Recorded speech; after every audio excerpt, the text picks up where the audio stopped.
हरे कृष्णा। जन्माष्टमी आ रही है, मंदिर की सजावट हो रही है, सुंदर लाइट लगे हैं और बहुत सारी सजावट के कार्यक्रम चल रहे हैं। कई बार लोग इस पे आपत्ति भी करते हैं। कुछ लोगों को तो, ज़्यादातर लोगों को पसंद आता है, अच्छा लगता है, लेकिन कुछ लोग ऐसा विचार हो रखते हैं कि ये लाइट लगाते हैं, इतने महंगे ड्रेस बनाते हैं, इतना फूल लगाते हैं, तो ये सब क्यों करते हैं? इसके विषय में ईशोपनिषद में एक श्लोक आता है। अगर हम उस चीज को ध्यान से दें तो हमें इसका उत्तर मिल जाता है कि हम क्यों करते हैं। उसमें कहते हैं, ईसावास्य मिदम सर्वम यत् किंचित जगत्याम जगत। और भगवत गीता में कहते हैं, भोक्ताराम यज्ञ तपसाम सर्वलोक महेश्वरम। कहने का मतलब ये है कि भगवान जो हैं, भगवान श्री कृष्ण, वो संसार में जितनी भी वस्तुएं हैं, चाहे ये लाइट है, चाहे दूध है, दही है, जो कुछ भी हम देखते हैं, सब के एकमात्र मालिक, प्रोपराइटर वो है। सब कुछ भगवान की है वस्तु, जिसका भोग हम कर रहे हैं अपने जीवन में। कायदे से एक हमारी ड्यूटी बनती है कि हम इन चीजों को भगवान के लिए अर्पित करें। और भगवान भगवत गीता में कहते भी हैं कि मैं इन चीजों का भोक्ता हूं एकमात्र। तो वस्तु भगवान की, हम भगवान को अर्पित कर रहे हैं। भगवान को उन चीजों की कोई आवश्यकता नहीं है। ऐसा नहीं है कि हम भगवान को दे रहे हैं तो भगवान की इससे महिमा बढ़ जा रही है, या भगवान को ये चीज चाहिए। ऐसा नहीं है। भगवान को इन चीजों की कोई आवश्यकता नहीं। भगवान जो है आत्माराम है।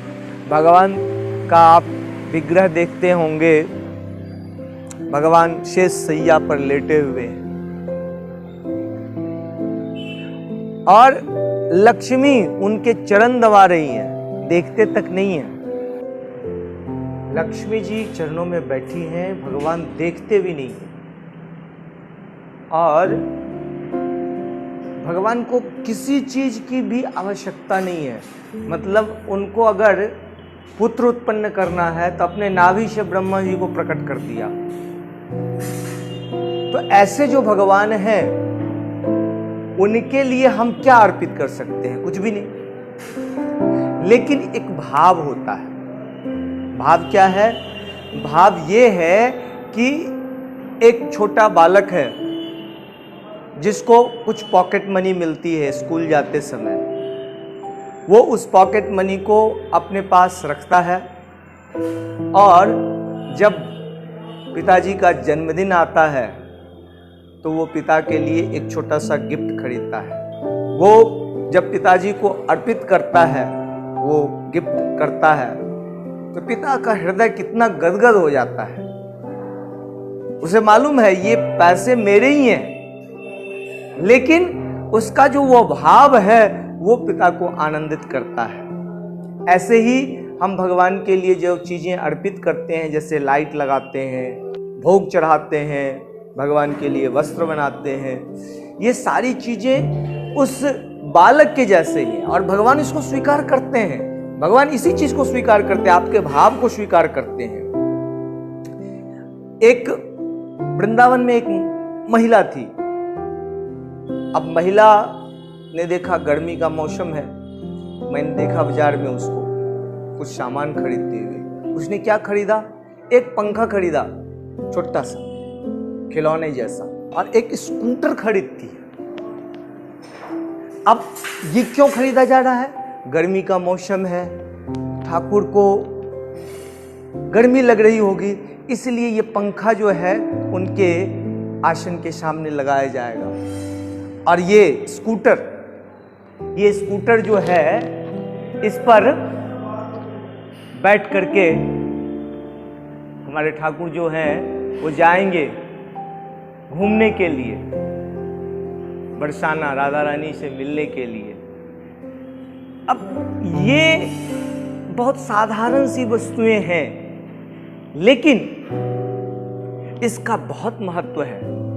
भगवान के नजर में उसका बहुत बड़ा भाव है, बहुत बड़ा महत्व है। तो इसी भाव को लेकर के हम लोग जो है, भक्त जो है, ये सारी चीजें अर्पित करता है।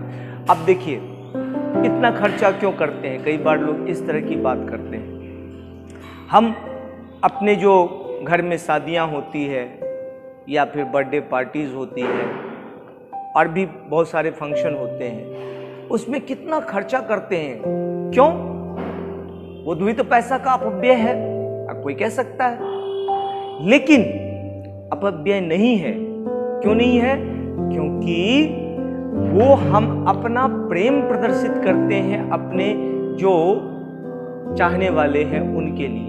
ऐसे ही भक्त जो होता है वो भगवान के प्रति अपना प्रेम प्रदर्शित करने के लिए इस तरह का आयोजन करता है, लाइट लगता है। देखिए मंदिर कितना सुंदर भव्य तरीके से सजाया गया है।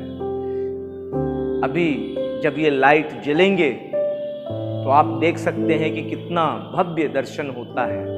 इसका दर्शन आप शाम के समय देख सकते हैं, लाइट कितना सुंदर चमकता है और ये लोगों को आकर्षित करता है। महाराज जी कहते थे कि ये लाइट हम लगाते हैं, ये लोग आकर्षित हों, आए, भगवान का दर्शन करें। सुंदर भगवान का दर्शन होगा तो उनके जो जीवन के पाप ताप संताप हैं वो कटेंगे और उनका प्रेम जागृत होगा भगवान से। अगर हम भगवान हैं, शक्तिमान हैं, लेकिन अगर हम उनको देखें ना तो हमारा कैसे प्रेम बनेगा उनसे? तो इसलिए भगवान का ये मंदिर और ये विग्रह स्थापित की जाते हैं, उनकी भव्य पूजा अर्चा की जाती है। इसलिए प्रभुपाद जी ने पूरे विश्व में इस चीज को इसीलिए फैलाया है कि अज्ञानी से अज्ञानी व्यक्ति भी आकर के अगर भगवान का दर्शन करता है, सुंदर भव्य दर्शन करता है, तो उसका हृदय गदगद हो जाता है। तो इसलिए लगाया जाता है। इसमें जो लोग इस तरह की बात करते हैं उनसे हम जो है सो हाथ जोड़ के यही कहते हैं कि आप भी इसमें सहयोग कीजिए, आपको भी जीवन का आनंद आएगा। हरे कृष्णा।